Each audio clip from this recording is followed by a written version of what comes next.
सबसे पहले मैं आपको बता देता हूँ कि ये जो वीडियो है वो बहुपद का भाग सिखाने के ऊपर पूरे यूट्यूब पर सबसे सिंपल वीडियो है।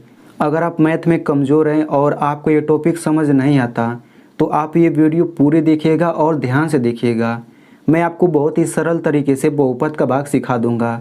अगर आप ये वीडियो पूरा नहीं देखेंगे तो आप पूरा कॉन्सेप्ट नहीं सीख पाएंगे और जब भी आप बहुपद का भाग करेंगे तो आपसे कुछ ना कुछ गलती ज़रूर होगा।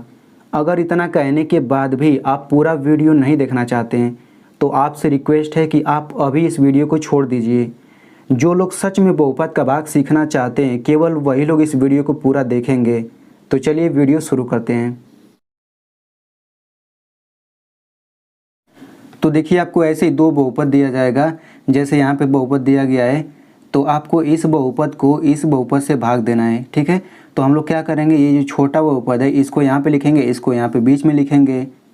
अब इसके बाद हम लोग इसका भाग करेंगे। तो देखिए अगर मैं इसका भाग डायरेक्ट बताने लग जाऊँ तो आप लोगों में से अधिकतर को समझ नहीं आएगा क्योंकि बेसिक रूल नहीं पता है। तो सबसे पहले हम लोग इसका बेसिक रूल समझेंगे। तो देखिए जो मैं रूल बताने जा रहा हूँ अगर आपको वो नहीं पता तो आप इसका भाग कभी भी नहीं कर पाएंगे, ठीक है ना। लेकिन जिसको वो रूल पता चल जाएगा तो कन्फर्म है कि वो भाग कर ले जाएगा, ठीक है ना। बहुत आसान है। तो चलिए सबसे पहले हम लोग रूल समझ लेते हैं। तो यहाँ पे देखिए 5 पर 2 घात अगर लिखा रहेगा तो इसका मतलब होता है कि 5 का 2 बार गुणा। 5 पे 3 घात लिखा है तो इसका मतलब होगा 5 का 3 बार गुणा। यानी कि जब भी हम लोग सवाल लगाएंगे तो अगर 5 पे 2 घात लिखा है तो हम लोग 5 का 2 बार गुणा करके लिख सकते हैं। 5 पर 3 घात लिखा है तो हम लोग 5 का 3 बार गुणा करके लिख सकते हैं, ठीक है। इसी तरह मान लेते हैं 4 पर 3 घात है तो 4 का 3 बार गुणा करके हम लोग लिख सकते हैं। इसका उल्टा भी सही है, यानी कि अगर 5 का 2 बार गुणा है तो हम लोग इसको 5 पर 2 घात लिख सकते हैं। 4 का 3 बार गुणा हुआ है तो हम लोग उसको 4 पर 3 घात ऐसे लिख सकते हैं, ठीक है ना। अब आगे बढ़ते हैं। अब x वाले के लिए बिल्कुल वही रूल है। अगर x पर 2 घात है तो हम लोग इसको लिख सकते हैं x का 2 बार गुणा। अगर x पर 3 घात है तो इसका मतलब होगा x का 3 बार गुणा। यानी कि x पर 3 घात है तो हम लोग उसको इतना लिख सकते हैं। और एक चीज़ और समझ लीजिए, अगर x पर 2 घात है तो इसको हम लोग x स्क्वायर पढ़ते हैं और x पर 3 घात है तो इसको x क्यूब पढ़ते हैं, ठीक ना। यानी कि जब भी मैं x स्क्वायर बोलूँगा तो आप समझिएगा x पर 2 घात, जब भी मैं x क्यूब बोलूँगा तो आप समझिएगा x पर 3 घात। x पर 4 घात है तो हम लोग x का 4 बार गुणा करके लिख सकते हैं। इसका उल्टा भी सही है। अगर x का 2 बार गुणा हुआ है तो हम लोग x पर 2 घात लिख सकते हैं। x का 3 बार गुणा हुआ है तो x पर 3 घात लिख सकते हैं। x का 4 बार गुणा हुआ है तो हम लोग इतना लिख सकते हैं, ठीक ना। अब इस रूल को समझने से पहले आप लोग मेरी बात को ध्यान से समझिएगा कि जब भी कोई संख्या हो और उस संख्या के तुरंत बाद x आ जाए और दोनों के बीच में कोई चिन्ह ना रहे तो हमेशा उनके बीच में गुणा का चिन्ह होता है, ठीक ना। जैसे एक बार मेरी बातों को फिर से सुन लीजिए। जब भी कोई संख्या आए और उसके बाद x आ जाए और उन दोनों के बीच में कोई भी चिन्ह अगर ना रहे तो हमेशा गुणा का चिन्ह होता है। जैसे यहाँ पे देखिए, यहाँ पे 3 संख्या है और उसके बाद x आया है और दोनों के बीच में ना तो प्लस का चिन्ह है, ना तो माइनस का, ना तो गुणा, ना तो भाग, कोई चिन्ह नहीं है तो हमेशा गुणा का चिन्ह होगा। मतलब 3x को हम 3 गुणा x लिखेंगे। और देखिए यहाँ पे -2 संख्या है और x आ गया है, बीच में कोई चिन्ह नहीं तो गुणा का चिन्ह होगा, यानी -2x को इतना लिख सकते हैं, ठीक है। अब इसको देख लेते हैं। तो देखिए -4 संख्या हो गया और उसके बाद यहाँ पे देखिए x आया है। अब घात कुछ भी हो सकता है लेकिन संख्या के बाद x तो आया है ना और बीच में कोई चिन्ह नहीं है तो गुणा का चिन्ह होगा। तो इसको हम लोग इतना लिख सकते हैं, -4 गुणा x स्क्वायर। अब देखिए x पर 2 घात लिखा है तो हम लोग x का 2 बार गुणा करके लिख सकते हैं। इसका मतलब क्या हुआ कि अगर -4x स्क्वायर आ गया है तो इसको हम इतना डायरेक्ट लिख सकते हैं, ठीक ना। ठीक है, अगर 2x पर क्यूब है तो इसको लिख सकते हैं। देखिए बीच में गुणा का चिन्ह हो जाएगा क्योंकि कोई भी चिन्ह नहीं है तो 2 गुणा x क्यूब हो जाएगा। इसको हम इतना लिख सकते हैं, 2 गुणा x का 3 बार गुणा। यानी कि जब भी हम लोग सवाल लगाएंगे अगर इतना आ गया है तो हम लोग चाहें तो इसको इतना लिख सकते हैं डायरेक्ट, ठीक है। अब हम लोग चिन्हों का नियम समझ लेते हैं। तो देखिए जब भी प्लस प्लस चिन्ह का गुणा करेंगे तो प्लस आता है, प्लस का चिन्ह आएगा। जब भी माइनस माइनस का गुणा करेंगे तो प्लस का चिन्ह आता है, प्लस माइनस का गुणा करेंगे माइनस आता है और माइनस प्लस का गुणा करेंगे तो माइनस आता है, ठीक है। अब देखिए मान लीजिए आपको x का x क्यूब में गुणा करना है तो कितना आएगा। तो देखिए x को वैसे ही लिखेंगे और गुणा वैसे लिखेंगे। x पर 3 घात तो लिख सकते हैं x गुणा x। अब देखिए यहाँ पे x का 4 बार गुणा है तो इसको x पर 4 घात लिख सकते हैं ना। मतलब क्या हुआ कि अगर इन दोनों का गुणा करेंगे तो डायरेक्ट हम x पर 4 घात लिख सकते हैं। मतलब इन दोनों का गुणा करके इतना लिख सकते हैं। उसी तरह से x और x पर 2 घात है तो इसका गुणा करेंगे तो x पर 3 घात आएगा।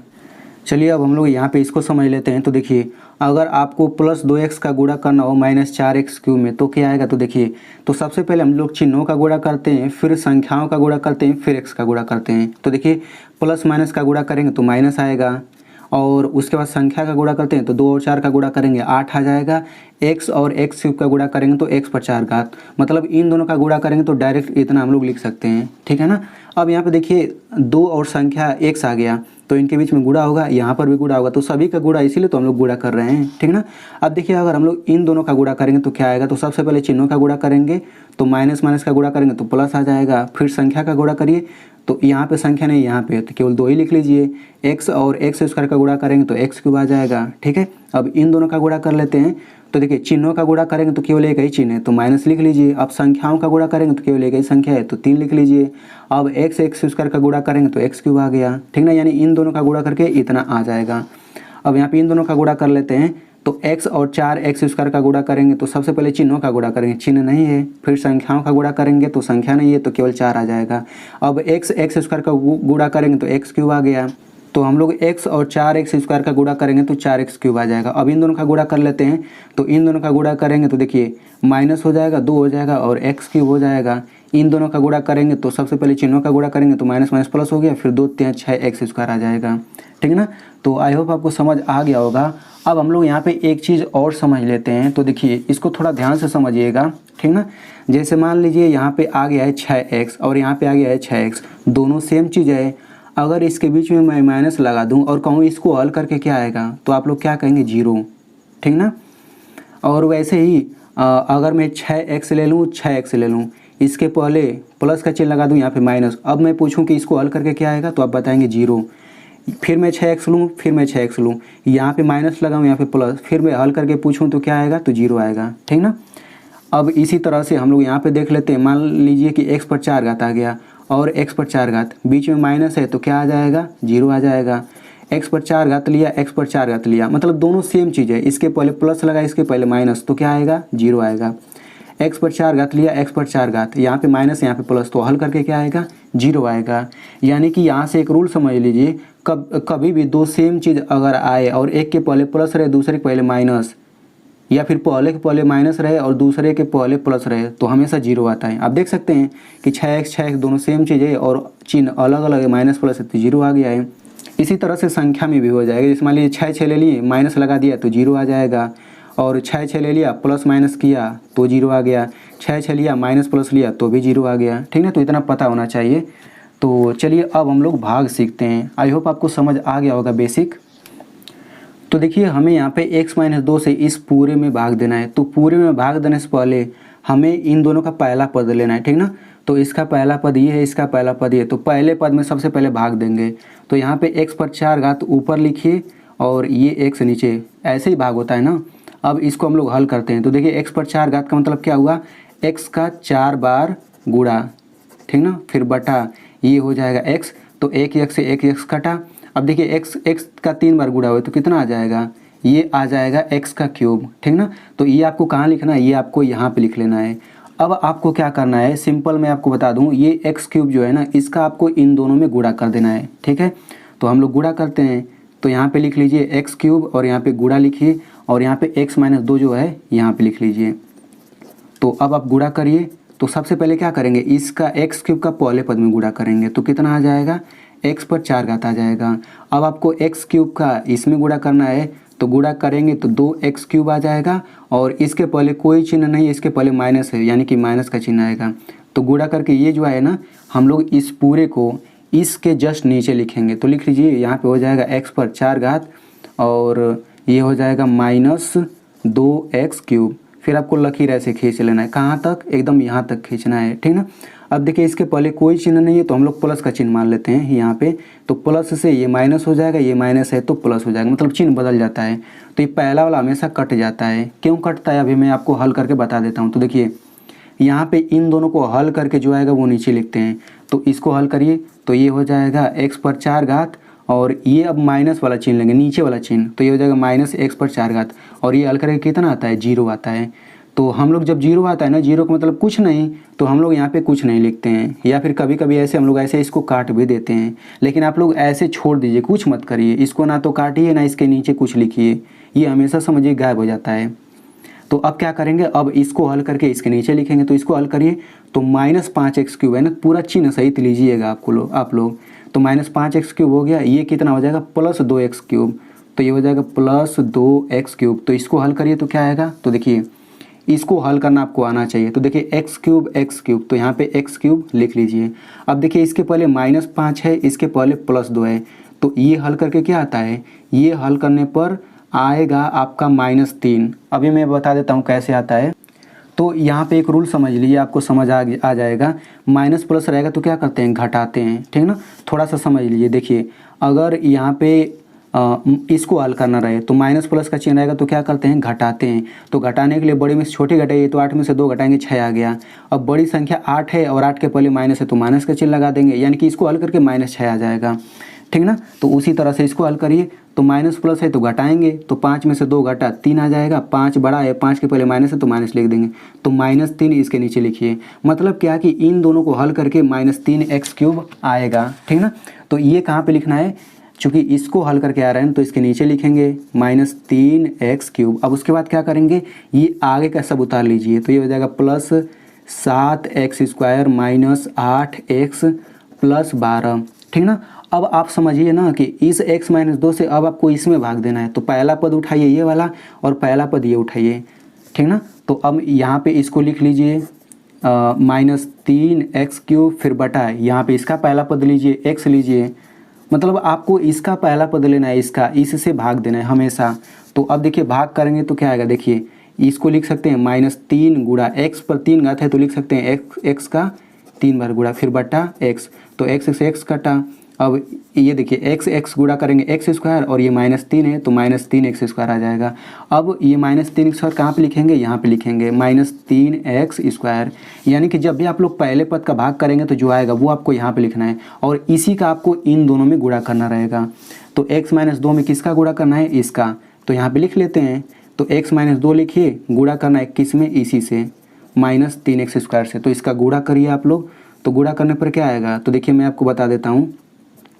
तो सबसे पहले आप ये पहला पद का गुणा करिए, तो देखिए यहाँ पे इसके पहले माइनस है, इसके पहले कोई चिन्ह नहीं है, तो चिन्हों का गुणा करेंगे तो क्या आएगा, माइनस आ जाएगा, मतलब केवल एक ही चिन्ह है। अब संख्याओं का गुणा करें तो केवल एक ही संख्या है तो 3 लिखिए। अब x और x² का गुणा करेंगे x³ आएगा, मतलब इन दोनों का गुणा करके इतना आ जाएगा, ठीक है। अब इन दोनों का गुणा करते हैं तो माइनस माइनस का गुणा करेंगे प्लस, और 2 का 3 में गुणा करेंगे 6, और ये x² है तो x² आ गया, यानी इन दोनों का गुणा करके ये आ गया। तो ये कहाँ लिखना है, एकदम जस्ट इसी के नीचे, ये आपको पता है ना, तो लिख लेते हैं। देखिए यहाँ पे इसी को नीचे लिखना है, तो ये हो जाएगा -3x³ और प्लस ये हो जाएगा 6x², ठीक है ना। अब पूरा लकीर कहाँ तक खींचिए, पूरा एकदम इसके नीचे तक। ये माइनस है तो प्लस हो जाएगा, प्लस है तो माइनस हो जाएगा, तो ये पहला वाला हमेशा 0 आ जाएगा। इसको हल करके आप लोग देख लीजिए 0 आएगा, तो पहला छोड़ दीजिए, दूसरे वाले को हल करिए। तो दूसरा वाला क्या है, ये हो जाएगा +7x², और ये देखिए अब माइनस वाला चिन्ह लेंगे, नीचे वाला चिन्ह लिया जाएगा, तो -6x², ठीक है ना। इसको हल करके देखिए क्या आता है, तो देखिए x² है तो यहाँ पे आप x² लिख लीजिए। अब यहाँ पे +7 है, यहाँ पर -6 है, तो ये हल करना आना चाहिए। तो देखिए जब प्लस माइनस का चिन्ह रहेगा तो क्या करते हैं, तो देखिए प्लस माइनस का चिन्ह रहेगा तो हम लोग घटाते हैं, तो आप घटा लीजिए। तो 7 में से 6 घटेगा 1 आ गया, और बड़ा संख्या 7 है तो इसके पहले प्लस है तो हम प्लस लगाएंगे, यानी कि इसको हल करके क्या आ जाएगा +1x²। इसको हल करके +1x² आ जाएगा, तो ये कहाँ लिखना है, इसके नीचे, तो +1x²। अब आगे का पूरा उतार लीजिए, -8x हो गया +12 हो गया, ठीक ना। फिर आपको क्या करना है, अब समझिए कि x-2 से इसमें भाग देना है, तो पहला पद फिर उठाइए, एकदम सब वैसे ही करते चले जाना है भाई। तो ये हो जाएगा +1x², और किससे भाग देना है, x से भाग देना है ना, तो यहाँ पे बटा x लिखिए। तो अब क्या करेंगे, ये +1 हो गया, फिर गुणा x का 2 बार गुणा करके लिख देते हैं, फिर बटा x, तो कट गया, कितना आ जाएगा +1x। तो जब भी पहला पद का भाग करेंगे तो ये कहाँ लिखना है, ये यहाँ पे लिखना है, ठीक ना, +1x। अब +1x का इसमें गुणा कर देना है, तो ठीक है। तो ये हो जाएगा +1x, और गुणा किस में गुणा करना है, x-2 में, तो गुणा करके क्या आ जाएगा, तो आप गुणा करेंगे तो देखिए क्या आएगा, यहाँ पे सबसे पहले इन दोनों का गुणा करेंगे तो क्या आ जाएगा प्लस 1x² और इसका इसमें गुणा करेंगे तो क्या आ जाएगा -2x आ जाएगा। तो ये कहाँ लिखना है, एकदम इसी के नीचे लिख देना है, तो लिख देते हैं। तो यहाँ पे ये हो जाएगा प्लस 1x² और -2x, तो ये हो जाएगा -2x। फिर लाइन खींचिए एकदम इसके नीचे तक, तो ये माइनस ये प्लस हो गया, ठीक ना। तो पहला वाला 0 आ जाएगा, हमेशा पहला वाला हमेशा ऐसे ही छोड़ देते हैं, ये 0 ही आता है पहला वाला। अब इसको हल करते हैं तो देखिए क्या है -8x और ये है +2x, ठीक ना। तो ये हल करेंगे तो क्या आएगा, तो x है तो x लिख लीजिए और -8 + 2, तो देखिए माइनस प्लस रहता है तो घटाते हैं, तो 8 में से 2 घटेगा 6 आ गया, और 8 बड़ा है तो माइनस का चिन्ह लगाएंगे, मतलब कि -6x, इन दोनों को हल करके -6x आ गया, तो ये हो जाएगा -6x। तो देखिए इस तरह का सवाल आपको किसी भी कीमत पे आना ही चाहिए, नहीं आएगा तो आपको सवाल समझ में नहीं आएगा, ठीक ना। तो अगर आपको समझ आ गया इस तरह का हल करना तब तो अच्छी बात है, अगर नहीं आया है तो इस पर मैंने एक डेडिकेटेड वीडियो बनाया है डिटेल में, तो उसका लिंक मैं यहाँ पे ऊपर दे दूँगा या फिर वीडियो के डिस्क्रिप्शन में दे दूँगा, तो आपको समझ नहीं आया तो देख लीजिएगा उसे। तो -6x लिख लिए, फिर अगला पद उतारिए ये।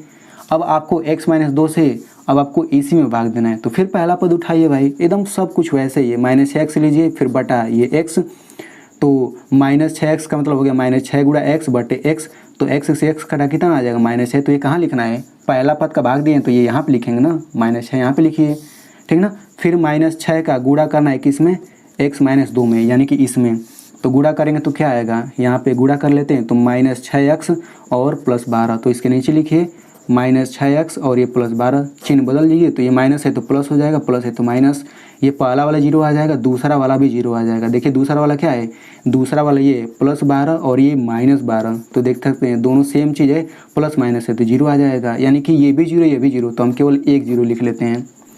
तो यहाँ पे अंत में या तो 0 आ जाए तब भाग खत्म हो जाता है, या फिर सिंपल सा तरीका है कि अगर यहाँ पे 2 पद है तो यहाँ पे 2 पद अगर है ना, तो और नीचे यहाँ पे अगर कोई एक पद आ जाता है तब भी समझिए कि भाग खत्म हो गया है।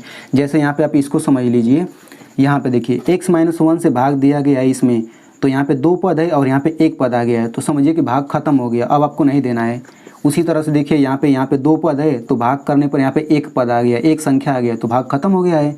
इसको मैं इसलिए भी दिखा रहा हूँ क्योंकि भाग करने का ये भी तरीका, देखिए ऐसे भी लाइन खींच के आप भाग दे सकते हैं, दोनों ही तरीके से आप कर सकते हैं। तो आई होप आपको समझ आ गया होगा। अब हम लोग यहाँ पे एक चीज़ और समझ लेते हैं। तो देखिए जब भी हम लोग बहुपद का भाग करेंगे, चाहे संख्याओं का ही भाग करते हैं, अगर बहुपद का भाग करेंगे तो देखिए यहाँ पे कोई बहुपद रहेगा, बीच में बहुपद रहेगा, यहाँ पर भी बहुपद आएगा, नीचे कोई बहुपद मतलब संख्या आएगा चाहे बहुपद आएगा, तो यहाँ पे जो आता है इसको बोलते हैं भाजक बोलते हैं, यानी कि डिवाइज़र इंग्लिश में। यहाँ पे बीच वाले को बोलते हैं भाज्य यानी कि डिविडेंड, और यहाँ पे जो रहता है उसको बोलते हैं भागफल यानी कि कोसेंट, और जो नीचे आता है उसको बोलते हैं शेषफल यानी कि रिमाइंडर, ठीक है ना। तो आपको ये पता रहना चाहिए। अब यहाँ पे इसे भी समझ लीजिए, देखिए आपको जब भी बहुपद का भाग आएगा ना तो आपको ऐसे ही कहेगा कि इस बहुपद को इसी से भाग दीजिए, तो आप हमेशा इसको यहाँ पे लिखेंगे और इस वाले को बीच में, फिर भाग करना शुरू कर देंगे। लेकिन इस तरह डायरेक्ट करेंगे तो गलत हो सकता है। सबसे पहले आपको क्या करना रहेगा, देखिए इसमें सबसे बड़ी घात वालों को पहले लिखना रहता है, ठीक ना, और जो संख्या रहता है उसको अंतिम में लिखना रहता है। तो सबसे बड़ी घात ये है तो इसको सबसे पहले लिखेंगे, और इस वाले को देखिए मतलब सबसे बड़ी घात पहले रहेगा, फिर छोटी घात, फिर छोटी घात, ऐसे करके लिखना रहता है। फिर बाद में x आ जाएगा, और संख्या तो सबसे लास्ट में रहता है, मतलब इसको हम इतना लिखेंगे, और इसमें देखिए x को सबसे पहले करिए, संख्या को लास्ट में करिए, यानी कि सबसे पहले क्रम से कर लेंगे फिर भाग देंगे। तो देखिए x + 1 यहाँ पे लिखेंगे, अब इस नीचे वाले को यहाँ पे लिखेंगे, तब जाके भाग करेंगे, ठीक ना। तो देखिए जो हमने भाग किया है इसमें पहले से एकदम क्रम से दिया है, देखिए 4 घात, 3 घात, 2 घात, यहाँ पे कुछ नहीं है तो 1 घात, फिर संख्या, यहाँ पे भी देख लीजिए, तो हमने डायरेक्ट कर दिया। लेकिन जब नहीं दिया रहता है तो हम लोग उसको क्रम में करके ही हम लोग भाग देंगे, नहीं तो गलत आ जाएगा। तो आई होप आपको समझ आ गया होगा। अब मैं आपको यहाँ पे सवाल दे देता हूँ, तो आप लोग उसे ज़रूर हल करिएगा। तो यहाँ पे देखिए आपको x - 3 से इस बहुपद में भाग देना है, और आपको भागफल और शेषफल आंसर बताना है कमेंट में। तो देखिए दोस्तों, इतना सरल तरीके से समझाने के लिए वीडियो के पीछे बहुत मेहनत होती है। सच में इस वीडियो को बनाने में बहुत मेहनत लगा है। तो आप लोगों से रिक्वेस्ट है कि केवल एक लाइक कर दीजिए, और इस वीडियो को अपने दोस्त के साथ ज़रूर शेयर करिएगा, क्योंकि आपको समझ आ गया है तो उसे भी समझ आ जाएगा, उसका बहुत फ़ायदा हो जाएगा।